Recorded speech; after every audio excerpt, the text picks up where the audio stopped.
Mike Bloomberg.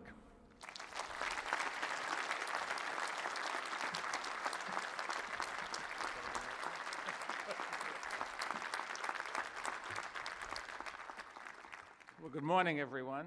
Bob, thank you for that nice introduction. And hello, graduates and fellow engineers.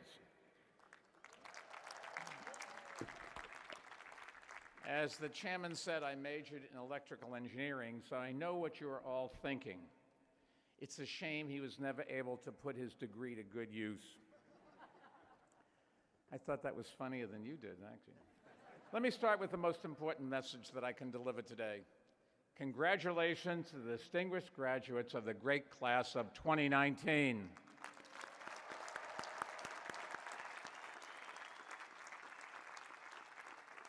You made it. All those long hours studying and in the lab, the quizzes, the papers, and the swim tests. It was all for today. Well, that and the brass rat. Even though I went to a school up the river, for today's address, I wanted to feel what it was like to be a student here at MIT. So on my way over here, I walked through the infinite corridor and elbowed my way through 100 tourists. Did they know that Matt Damon doesn't actually work here as a janitor, right?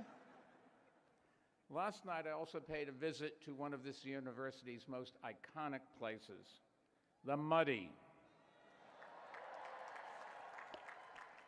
I told the graduates there that I had some good news and some bad news. The bad news was I won't be repaying your entire class's student loans, sorry.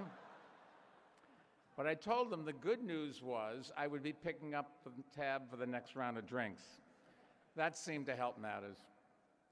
As excited as all you are today, there's another group here that is beaming with pride and that deserves a big round of applause. Your parents and your families.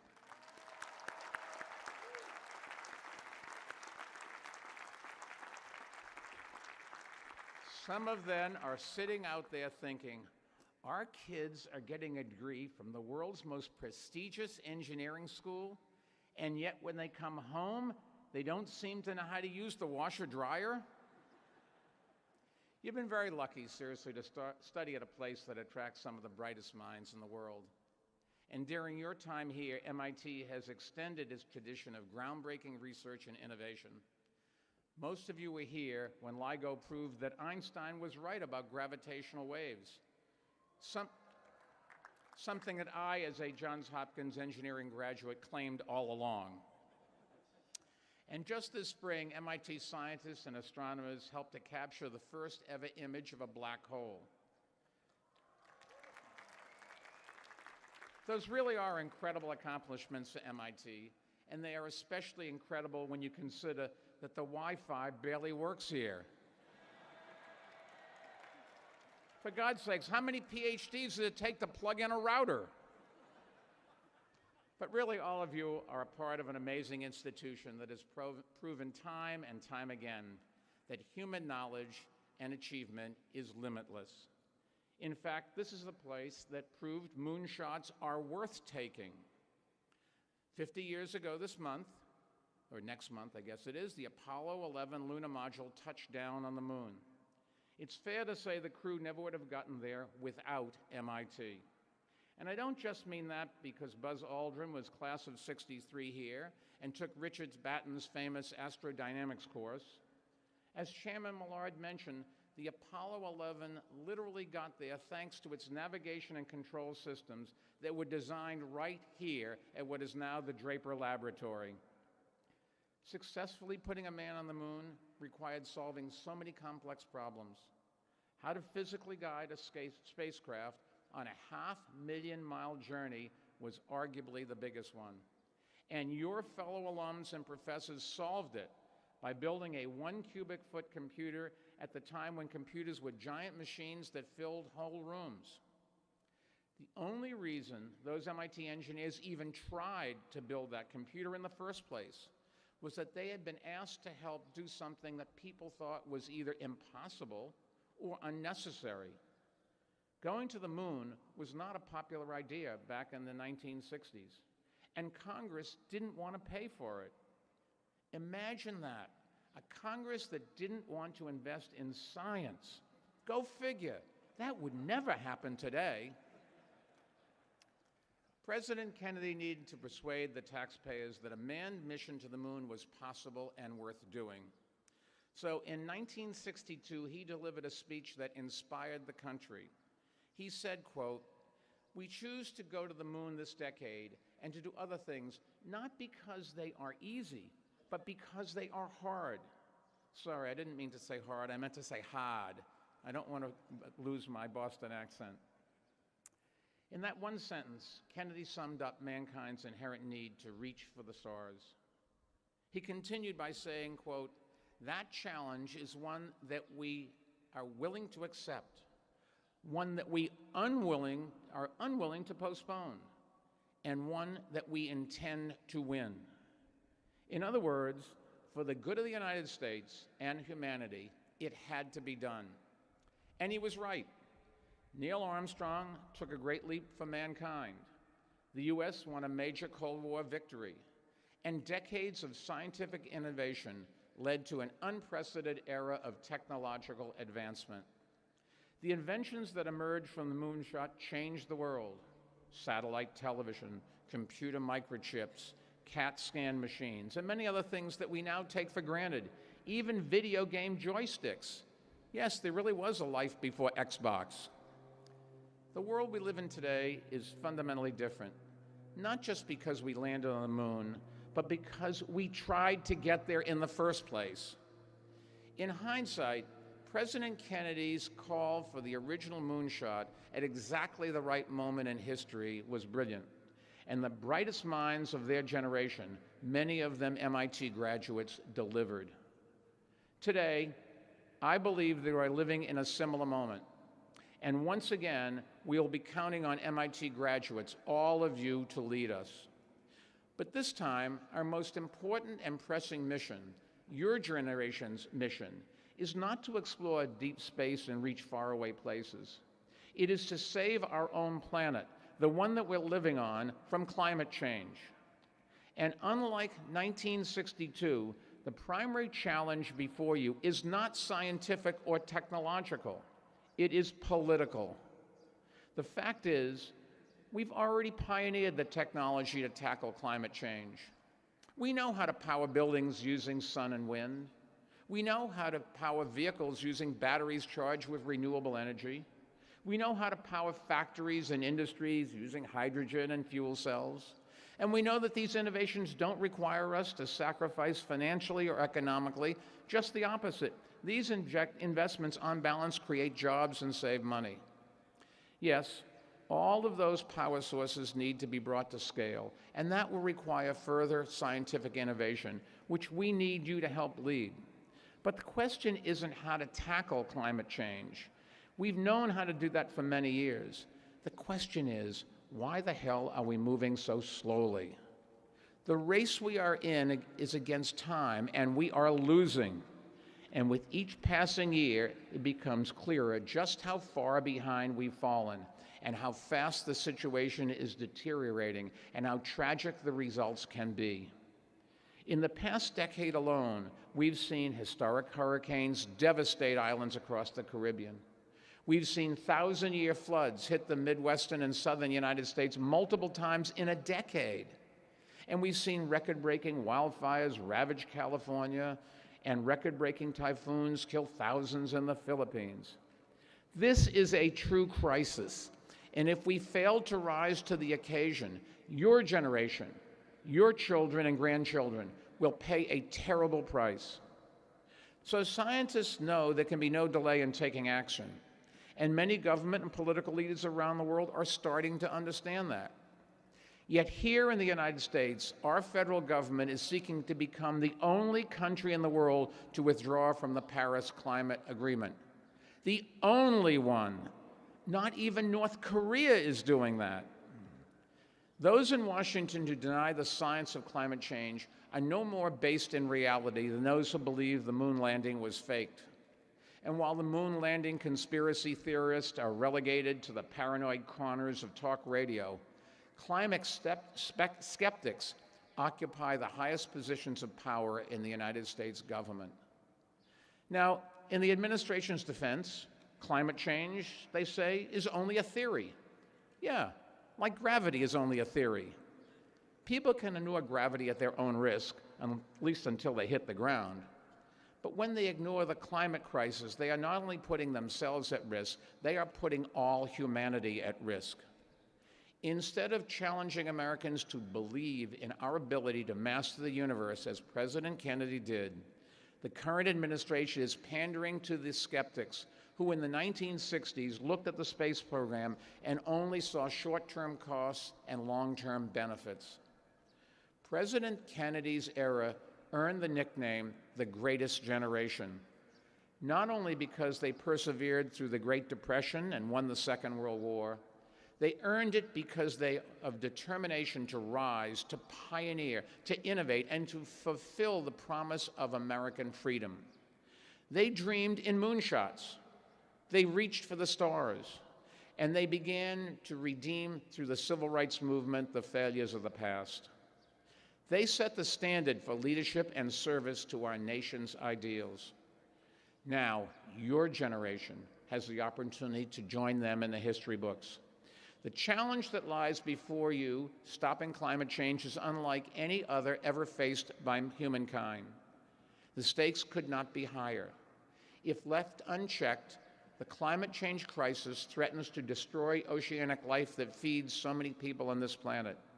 It threatens to breed war by spreading drought and hunger.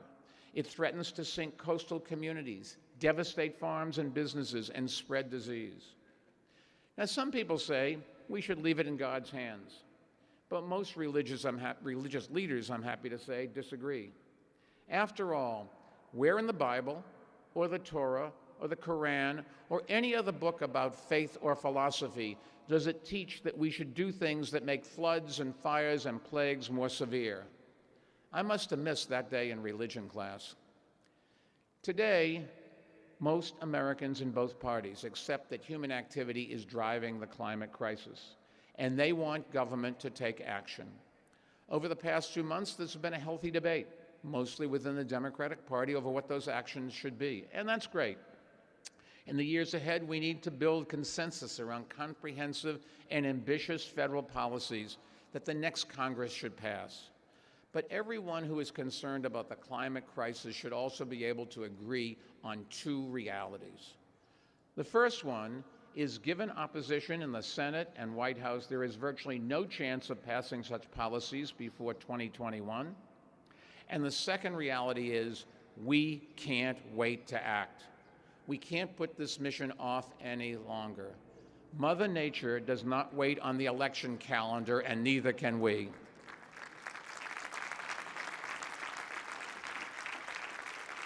Our foundation, Bloomberg Philanthropies, has been working for years to rally cities and states and businesses to lead on this issue, and we've had real success, just not enough.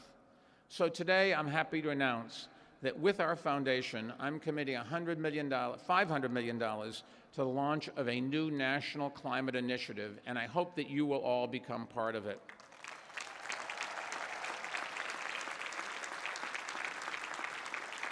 We are calling it Beyond Carbon. The last one was Beyond Coal. This is Beyond Carbon because we have greater goals.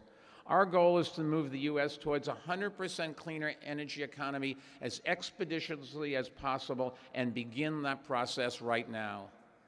We intend to succeed not by sacrificing things we need, but by investing in things we want. The more good jobs, cleaner air and water, cheaper power, more transportation options, and less congested roads that we can get. To do it, we will defeat in the courts the EPA's attempt to roll back regulations that reduce carbon pollution and protect our air and water. But most of our battles will take place outside of Washington. We're going to take the fight to the cities and states and directly to the people. And the fight will take place on 4 main fronts. First, we will push states and utilities to phase out every last U.S. coal-fired power plant by 2030, just 11 years from now. Politicians keep making promises about climate change mitigation by the year 2050, hypocritically after they're long gone and no one can hold them accountable. Meanwhile, the science keeps moving the possible inflection point of irreversible global warming closer and closer. We have to set goals for the near term, and we have to hold our elected officials accountable for meeting them. We know that closing every last U.S. coal-fired power plant over the next years is achievable because we're already more than halfway there. Through a partnership between Bloomberg Philanthropies and the Sierra Club, we've shut down 289 coal-fired power plants since 2011. And that includes 51 that we have retired since the 2016 presidential election, despite all the bluster from the White House.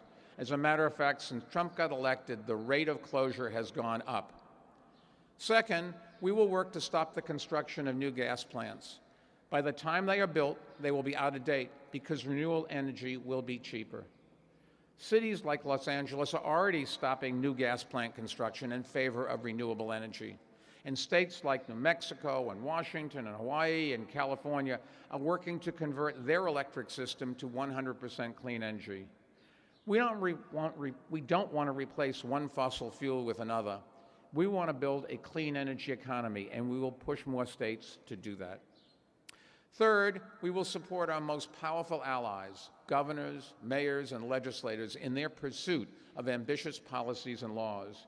And we will empower the grassroots army of activists and environmental groups that are currently driving progress state by state.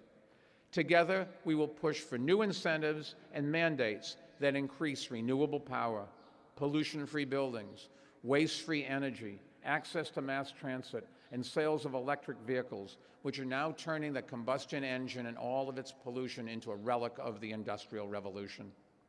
Fourth and finally, we will get deeply involved in elections across the country because climate change is now, first and foremost, a political problem, not a scientific quandary or even a technological puzzle. Now, I know that as scientists and engineers, politics can be a dirty word. I'm an engineer. I get it. But I'm also a realist. So I have 3 words for you. Get over it. At least for the foreseeable future, winning the battle against climate change will depend less on scientific advancement and more on political activism. And that's why Beyond Carbon includes political spending that will mobilize voters to go to the polls and support candidates who actually are taking action on something that could end life on Earth as we know it. At the same time, we will defeat at the voting booth those who try to block action and those who pander with rhetoric that just kicks the can down the road. Our message to elected officials will be simple. Face reality on climate change or face the music on Election Day. Our lives and our children's lives depend on it, and so should their political careers. Now, most of America will experience a net increase in jobs as we move to renewable energy sources and reduction in pollution. But in some places, jobs are being lost. We know that, and we can't leave those communities behind. For example, generations of miners powered America to greatness, and many paid for it with their lives and their health. But today, they need our help to change with technology and the economy. And while it is up to the federal government to make those investments, Beyond Carbon will continue our foundation's work to show that progress really is possible. So it certainly does deserve a round of applause. So we will support local organizations in Appalachia and the Western Mountain States and work to spur economic growth and retrain workers for jobs in growing industries. Taken together, these 4 elements of Beyond Carbon will be the largest coordinated assault on the climate crisis that our country has ever undertaken. We will work to empower and expand the volunteers and activists fighting these battles, community by community, state by state. It's a process that our foundation and I have proved can succeed. After all, this isn't the first time we've done an end run around Washington.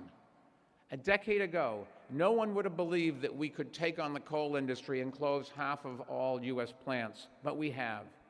A decade ago, no one would have believed we could take on the NRA and pass stronger gun safety laws in states like Florida, Colorado, and Nevada, but we have. 2 decades ago, no one would have believed that we could take on the tobacco industry and spread New York City's smoking ban to most of America and to countries around the world, but we have. And now we will take on the fossil fuel industry to accelerate the transition to a clean energy economy. I believe we will succeed again, but only if one thing happens, and that is you have to help lead the way. By raising your voices, by joining an advocacy group, by knocking on doors, by calling your elected officials, by voting, and getting your friends and family to join you. Back in the 1960s, when scientists here at MIT were racing to the moon, there was a popular saying that went, if you're not part of the solution, you're part of the problem. Today, Washington is a very, very big part of the problem. And we have to be part of the solution through political activism that puts the screws to our elected officials. Let me reiterate, this has gone from a scientific challenge to a political one. And it's time for all of us to recognize that climate change is the challenge of our time.